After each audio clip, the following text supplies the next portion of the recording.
la protection sociale et le développement durable. Le capital humain est à la base de tout processus de développement. Et au cœur du capital humain se trouve la jeunesse et les besoins fondamentaux qui lui sont propres. L'éducation, la formation et l'insertion dans le système productif. Au fond, toutes nos discussions depuis ce matin peuvent se résumer à cette seule problématique. Comment éduquer et former la jeunesse pour la préparer à la vie active? Je salue l'esprit constructif, solidaire et volontariste qui a animé nos débats. J'insiste sur le volontarisme parce que c'est la volonté qui porte l'ambition d'agir et la chance de réussir. Il ne peut y avoir de réussite sans volonté d'agir. C'est sur cette base volontariste que nous avons massivement investi toutes ces années dans la réalisation d'infrastructures de développement pour accélérer la marche de notre pays vers l'émergence. On ne peut pas émerger si on n'a pas d'infrastructure. On ne peut pas être dans le poteau-poteau en train de patauger et parler d'émergence. On ne peut pas, dès qu'il y a la pluie, on nous dit inondation, plan Orsec. Ce n'est pas possible. Donc il nous faut continuer ce travail d'investissement dans les infrastructures majeures. En même temps, il faut s'occuper du social, s'occuper de l'emploi et de l'employabilité des jeunes. C'est sur la même base que j'ai souhaité accentuer nos efforts dans la promotion de l'emploi et l'insertion socio-professionnelle des jeunes. Je me réjouis de constater que les contributions reçues durant le processus préparatoire est au cœur de nos travaux. Et cela me conforte. Je vois bien la touche de l'administration dans cette préparation, qui nous a permis d'avancer assez rapidement sur la collecte des doléances de la jeunesse sénégalaise. Nous allons donc ainsi, dès le mois de mai, dans quelques jours, nous allons débuter le recrutement de 65 000 jeunes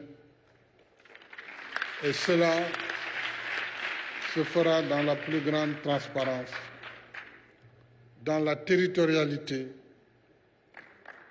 Ça veut dire que les quotas seront renvoyés dans les collectivités en tenant compte de la population et les quotas seront fixés. J'ai déjà instruit la NSD à travers le ministre de l'économie pour qu'elle nous donne les statistiques et les quotas de façon à pouvoir décentraliser le recrutement sur certains métiers, pas tous. Il y a des métiers, il faudra au niveau national que le recrutement se fasse. On ne va pas aller chercher des instituteurs en disant dans la commune, laquelle je peux citer, de Fatick. Fatick encore, c'est un peu une petite ville.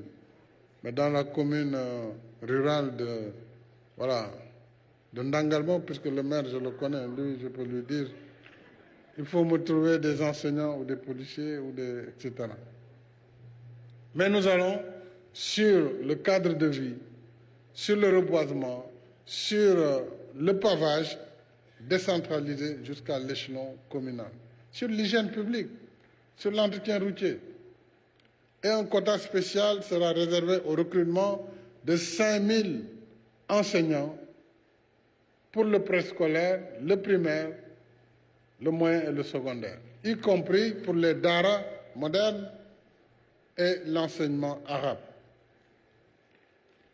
De même, en appui aux parents et à l'idéal d'égalité et d'harmonie sociale de l'école, les tenues scolaires seront généralisées dès la rentrée prochaine pour le préscolaire et le primaire.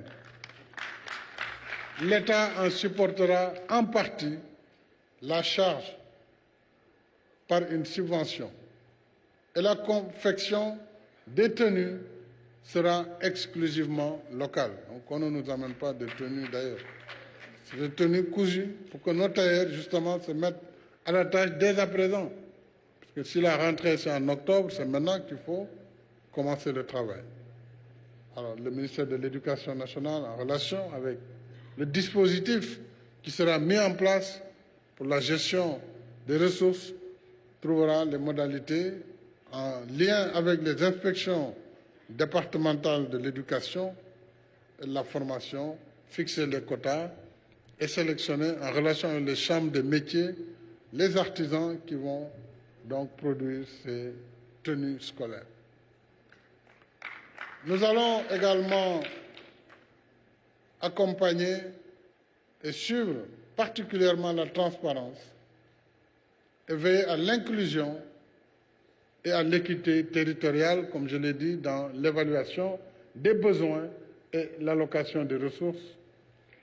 Et dans le même esprit, la renégociation de la convention État-employeur, qui sera élargie à de nouvelles filières comme l'agriculture et l'agrobusiness, cette nouvelle convention devra nous donner au moins 15 000 emplois.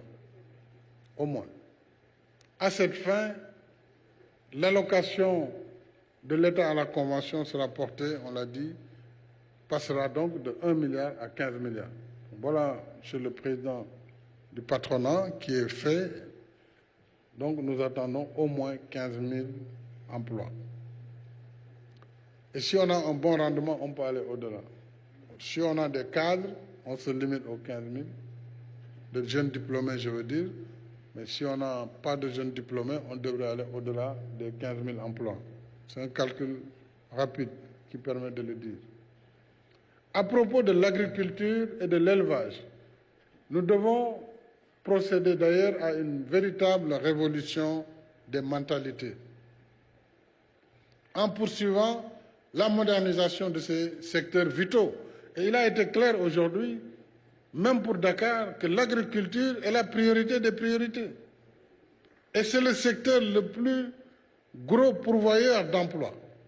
Donc il faut vraiment qu'on revoie un peu la distribution des ressources pour que le secteur de l'agriculture, modernisé bien sûr, pas l'agriculture avec les gopes, les hillers, les machettes, ça se dépasse. Il faut que les lycées professionnels soient finalisés, que la machinerie agricole soit présente et que les techniques culturelles deviennent également des accompagnants de ces